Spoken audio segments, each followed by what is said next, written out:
Okay, so this is talking about why I joined the Navy. When I was a young man, as I stated in my last video, I went on that academic journey. I had a scholarship to Ohio State, and then 9/11 happened. That kind of changed everything. My cousin had joined the Navy back in 1999. He, had been around the world deployed and came home, in uniform. So I think that had some impact on me, as well as 9/11.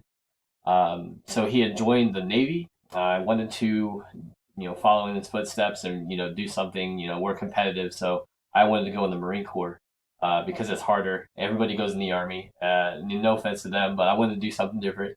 Air Force is, the Air Force is easy. So, and everybody knows that. So I went into the Marines. I talked to Marine Corps recruiters, said, hey, anything you want to do in the Marines, you can do it. You have, excellent test scores, whatever you want to do, please join the Marines, basically. So I said, I want to practice medicine. Uh, and, the Marine Corps recruiter was crestfallen and it's like, is there anything else you want to do? Because the Marines, they don't have medicine because of the Geneva Conventions. Every Marine is a rifleman, therefore a combatant. And Geneva Conventions, all medical personnel are non-combatants.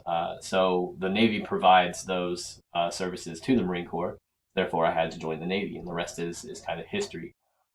So he went on and did a lot of great things in the Navy, and I kind of followed his career and he followed mine. He would get promoted, I would get promoted, and we kind of had a little family competition there. So I was a junior sailor, in my first command out there, doing things, doing sailor stuff. I went to the sea, I deployed, I went to the Marines, I deployed there. Then, my cousin is out there doing amazing things as well. He's, deployed the second time to Afghanistan in 2011. I was with the Marines, and I got the news that he had been killed in action in 2011, October 19th, in Paktika province. He was killed by an IED. He was a tremendous sailor. He was a chief petty officer, something that I aspired to. I just didn't know it at the time. So I was a little lost for a while there. It was impacting my life, pretty in a pretty big way. It gave me focus ultimately after recovering and having seek care and counseling and all the things I didn't know I needed until I got them.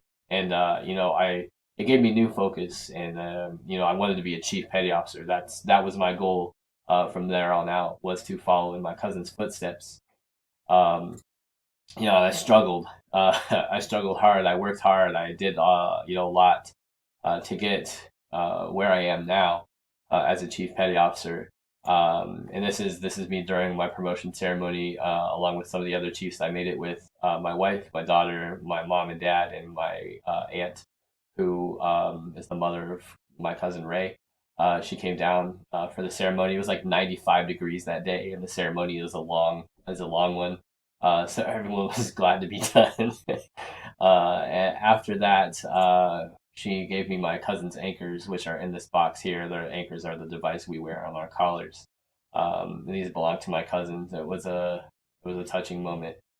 So that's why I do what I do, why I continue to do what I do after 17 years. It's been 9 years since he passed. I made chief in 2016, and I continue to try to live up to that legacy every day.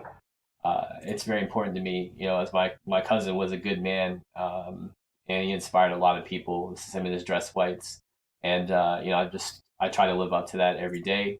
This is me. I am playing the Star Spangled Banner for a change of command ceremony. We do things a little bit different in aviation. So I work every day to do that. And it's important. The lesson that I want to convey here in this video is that not all learning occurs in college.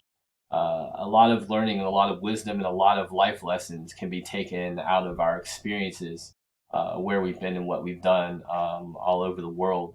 And I continue to take those in, and I'm going to school now too, and it leads us to success. And here I am working at the Pentagon. So we do a lot of great things in our lives, and not all of our learning occurs in school.